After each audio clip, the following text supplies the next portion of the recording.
Hello guys, welcome back to Logri. How are you all doing? I hope all of you are doing great, all of you are fine and safe. आज discuss करेंगे last minute tips for Punjab university 3 year law entrance exam 2022।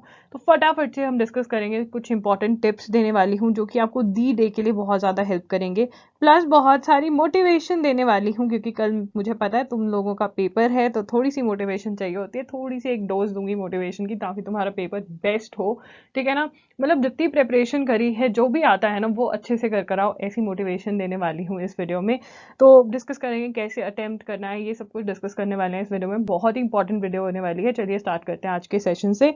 सबसे पहले जो आपका paper है वो है 29 जुलाई को, जो कि है कल। ठीक है ना। अबाउट द एग्जाम, देखिए बहुत जरूरी है कि आपको अबाउट द एग्जाम पता हो। ठीक है ना, तो देख लेते हैं, एक बार रिवाइज करवा देती हूँ। 1 आवर 30 मिनट्स आपको दिए जाएंगे पेपर सॉल्व करने के लिए।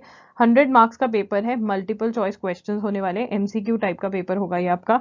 Current affairs and general knowledge है इसमें 40 मार्क्स की, लीगल एप्टीट्यूड 40 मार्क्स का, और reasoning ability and knowledge of English है 20 मार्क्स की। तो टोटल आपका पेपर जो हो रहा है वो 100 मार्क्स का हो जाता है। ठीक है ना, तो 1 क्वेश्चन इज ऑफ 1 मार्क। तो ये आपको पता होना चाहिए। और जो पेपर होगा वो इंग्लिश, हिंदी और पंजाबी में आपको अवेलेबल करवाया जाएगा। और ये जो पेपर है ये पेन एंड पेपर मोड में होता है, मतलब कंप्यूटर इन्वॉल्व नहीं है इसमें। आपको पेपर दिया जाएगा, पेन आप साथ लेके जाओगे, ओएमआर दी जाएगी, वहां पे आप अपना पेपर करोगे। ठीक है, तो कैलकुलेटर्स आपको नहीं लेकर जाने हैं। वॉच भी जो होगी वो आप एनालॉग वॉच लेकर जाओगे, जो नॉर्मल घड़ी होती है ना जिसमें ऐसे लिखा होता है, सॉरी जैसे जो ऐसे वाली घड़ी होती है, ठीक है ना, वैसी वाली घड़ी लेकर जाओगे आप। अपनी डिजिटल वॉच नहीं लेकर जाओगे जिसमें थोड़ा सा भी डिजिटल जैसा कुछ है, वो नहीं लेकर जाओगे। ठीक है, उसके बाद आपका यहाँ पर क्वेश्चन बुकलेट जो है उसके ऊपर ही आप रफ वर्क कर सकते हो। Rough work if any is to be done only in the space provided in question booklet and nowhere else. No rough work shall be done on the OMR sheet. तो basically OMR sheet पे rough work नहीं करना, question paper में तो rough work चलता ही है। वैसे back पे लास्ट पेज पे दिया होता है स्पेस करने के लिए। अब यहाँ पर नेगेटिव मार्किंग है, देखिए 1 मार्क का एक question, 1 question is equal to 1 mark. देखिए ये समझने की जरूरत है। और नेगेटिव मार्किंग है 0.25 मार्क्स की। ठीक है ना, 0.25 मार्क्स जो होंगे आपके डिडक्ट किए जाएंगे मतलब काटे जाएंगे अगर रॉन्ग आंसर करते हो अटेम्प्ट। ठीक है, रॉन्ग आंसर दिया तो मार्क्स कटेंगे। आंसर अटेम्प्ट किया, सही अटेम्प्ट किया तो 1 मार्क दिया जाएगा, रॉन्ग आंसर दिया तो 0.25 कटेंगे, और अगर नहीं आंसर दिया तो कुछ भी नहीं है। ठीक है, तो ना तो उसका +1 होगा ना -0.25 होगा। ठीक है, तो ये आपका रहेगा। How to handle negative marking. Negative marking कैसे हैंडल करनी है, देखिए treating the entire paper as a single unit. वैसे भी आपका 3 ईयर पीयू एलएलबी का जो पेपर है वो सेक्शन वाइज डिवीजन है ही नहीं। ठीक है ना, no section wise division, divided ही नहीं है section wise, no section wise division. ये पेपर ऐसा का ऐसा ही आता है। ठीक है ना, रनिंग थ्रू द पेपर आपने क्या करना है, आपने 2 राउंड्स में पेपर अटेम्प्ट करना है। क्या करना है, 2 राउंड्स में। तो फर्स्ट राउंड में आप क्या करोगे, देखो फर्स्ट राउंड के अंदर you are going to attempt your 100% questions, मतलब जिनका आप श्योर शॉट हो कि यही आंसर है, वो आप 100 क्वेश्चंस में से सबसे पहले 100% क्वेश्चन सॉल्व कर लोगे। उसके बाद सेकेंड राउंड में कौन से सॉल्व करोगे, सेकेंड राउंड में देखो जो हमने क्वेश्चंस रिजेक्ट कर दिए, रिजेक्ट क्वेश्चंस करने पड़ेंगे ना। जो क्वेश्चंस मैंने नहीं पढ़े, मुझे जिनके बारे में नहीं आइडिया, तो ये मेरा क्रॉस है। ठीक है, बट कुछ क्वेश्चंस ऐसे होंगे जिसमें से मुझे, ठीक है मैं श्योर शॉट नहीं हूँ, बट मैं ए और सी को क्रॉस कर पा रही हूँ, बी और डी में मुझे तुक्का मारना है, तो इन क्वेश्चंस को मैं 50-50 वाले क्वेश्चंस कहूंगी। तो 50-50 वाले क्वेश्चन हमें सॉल्व कर आने हैं, इवन दो नेगेटिव मार्किंग है, बिकॉज प्रोबेबिलिटी कहती है कि यहाँ पे चांसेस हमारे बढ़ जाते हैं कि मेरे क्वेश्चन जो है वो सही होंगे। तो अगर हमें कैलकुलेशन ईजी करनी है नेगेटिव मार्किंग के, अगर आपके 4 क्वेश्चंस रॉन्ग होते हैं ना तो आपका 1 मार्क कटेगा। 0.25 का मतलब ये बनता है कि ठीक है ना, 4 क्वेश्चन अगर मैं गलत करती हूँ तो मेरा 1 मार्क कट जाएगा। ठीक है ना, तो ऐसे आप कैलकुलेट करेंगे। तो एक टेबल बना लीजिए, मान लीजिए 100% वाले क्वेश्चंस, आप 50 क्वेश्चंस आपके ऐसे हैं जो आप 100% श्योर हो कि हाँ ये सही है। ठीक है, उसके बाद आपके 50% वाले क्वेश्चन में भी आपने 15 सॉल्व कर लिए कि ये मेरे डाउटफुल हैं। ठीक है ना, तो आप कह रहे हो 65 क्वेश्चंस आपने अटेम्प्ट कर लिए। ठीक है, और आपकी जो स्कोरिंग है वो आप लगा लेते हो कि 50 क्वेश्चंस मेरे पक्के हो गए। 15 में से आप कहते हो कि ठीक है 10 तो मेरे लग रहे हैं मुझे सही हो जाएंगे, बट ये 5 क्वेश्चन जो मुझे लग रहा है कि गलत होंगे, या आपको लग रहा है कि हाफ हाफ लेके चलती हूँ कि मेरे 7 सही होंगे। तो आप अपने मार्क्स कैलकुलेट करोगे कि इतने मार्क्स मेरे आ रहे हैं, तो मेरी कट ऑफ कितनी है, क्या मैं कट ऑफ में आ पाऊंगी या नहीं आ पाऊंगी, क्या मैं राउंड अबाउट उस चीज के आ रही हूँ या नहीं आ रही हूँ, या बिल्कुल ही नीचे रह रही हूँ। तो मैं आपको वो कट ऑफ डिस्कस करवा दूंगी अभी। ठीक है, तो रिजेक्ट क्वेश्चंस अच्छे से कर आने हैं। ठीक है, इतने ज्यादा मतलब जिनका पता ही नहीं है वो आप रिजेक्ट करोगे। ठीक है, 50-50 वाले क्वेश्चन सॉल्व करने हैं, 100% वाले सॉल्व करने हैं। अब अगर कोई क्वेश्चन ऐसा है A B C D, ठीक है ना, अब आपको पता है B आंसर नहीं है, बट A C D में से क्या है, मतलब एक ऑप्शन, वन ऑप्शन ही क्रॉस आउट कर पा रहे हो, क्या ऐसे क्वेश्चन सॉल्व करने दीदी हमें?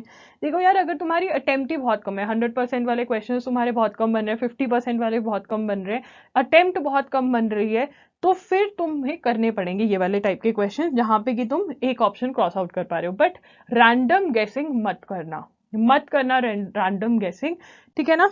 अगर हम 3 ईयर LLB के डिफरेंट ईयर्स के कट ऑफ की बात करते हैं, देखो यहाँ पे 69.50 तो टॉपर के थे, मतलब लगा लो कि 70 मार्क्स हम लगा रहे हैं, 69 ही लगाओ कि 70 मार्क्स चलो टॉपर के थे लास्ट ईयर। ठीक है, उससे पहले टॉपर के 83, 75, 78। अब 2020 का हम इसलिए कंसिडर नहीं कर रहे because no entrance exam was conducted, no entrance exam.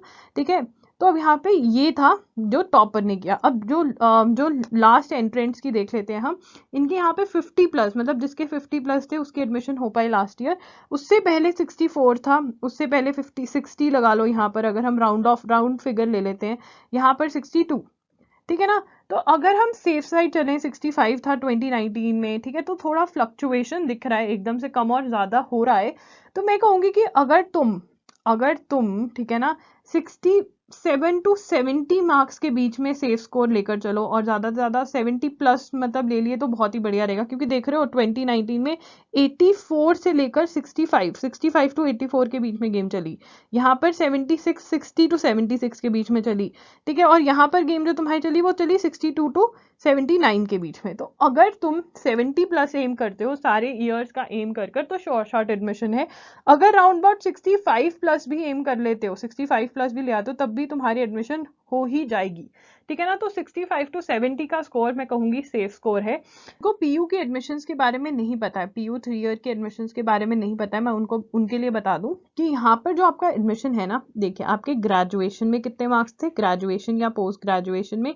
ठीक है ना, अगर मान लीजिए आपके ग्रेजुएशन में राउंड ऑफ करते हैं कि आपके 70 मार्क्स बन रहे हैं, ठीक है ना, मतलब 70% बन रहे होंगे, परसेंटेज आपकी इतनी है, तो 70 वो ले लेंगे, तो कितना ले लेंगे वो 70। ठीक है, उसके बाद आप एग्जाम के अंदर एंट्रेंस एग्जाम, यहाँ पे मैं लिख देती हूँ आपके लिए, एंट्रेंस एग्जाम में अब आप सोचो कितने नंबर लेकर आऊं मैं। ठीक है ना, अब मैंने आपको कट ऑफ में राउंड ऑफ बता दिया कि 65 to 70 ले आते हो मार्क्स, तो क्या होगा, ठीक है ना, तो आपकी एडमिशन हो जाएगी। तो यहाँ पर ये लोग क्या करते हैं, 50% ऑफ ग्रेजुएशन के मार्क्स लेते हैं, प्लस 50% ऑफ एंट्रेंस एग्जाम के मार्क्स लेते हैं, और फिर आपका स्कोर बनाते हैं, और ये ओवरऑल स्कोर आपको चाहिए 65 to 70 मार्क्स, 65 to 70 मार्क्स अगर आप एडमिशन लेना चाहते हो। तो अगर हम 70 का हाफ करते हैं तो 35, ठीक है ना, 35, 70 का हाफ 35 मार्क्स आपके यहाँ पे बनते हैं। ठीक है ना, अब आप पूछोगे दी यहाँ पर हम कितने मार्क्स लेकर आए कि हमारी एडमिशन हो जाए।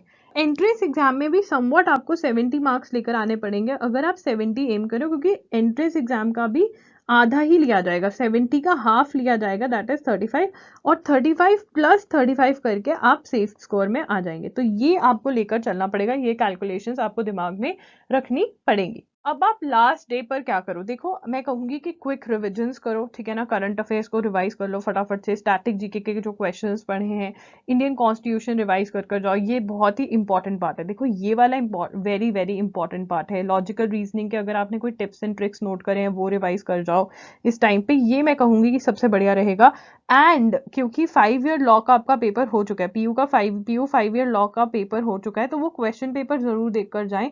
वो क्वेश्चन पेपर विद आंसर की मैंने आपको लिंक नीचे डिस्क्रिप्शन बॉक्स में प्रोवाइड किया हुआ है, तो वो आप चेक कर सकते हैं। ओके, करते हैं पेपर की। देखिए बेटा, आपको एक चीज याद रखनी है कि आपने चाहे एक दिन पढ़ा हो, 1 मिनट पढ़ा हो, 50 डेज पढ़ा हो, 3 मंथ्स पढ़ा हो, 1 ईयर पढ़ा हो, इस एग्जाम के लिए आपको ये याद रखना है कि आपको वहां पर डरना बिल्कुल भी नहीं है, क्योंकि अगर आप डर गए फिर तो गेम पक्का आपके हाथ से निकल गई। तो आपको बहुत कॉन्फिडेंटली पेपर अटेम्प्ट करना है, and I can vouch for it कि डर भी लगेगा। ठीक है ना, आपको आज डर लग रहा होगा कि अरे क्या होगा अगर यहाँ पे एडमिशन ना हुई तो मैं कहाँ जाऊंगी।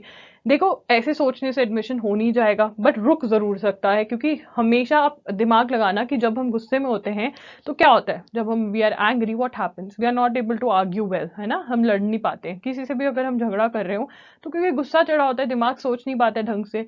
बट जब हम शांति में सोचते हैं तो उसी लड़ाई के हमें बड़े आंसर्स मिलते हैं कि यार हम ये बोल देते, हम ये बोल देते, है ना, होता है ना, ऐसे हर किसी के साथ होता है।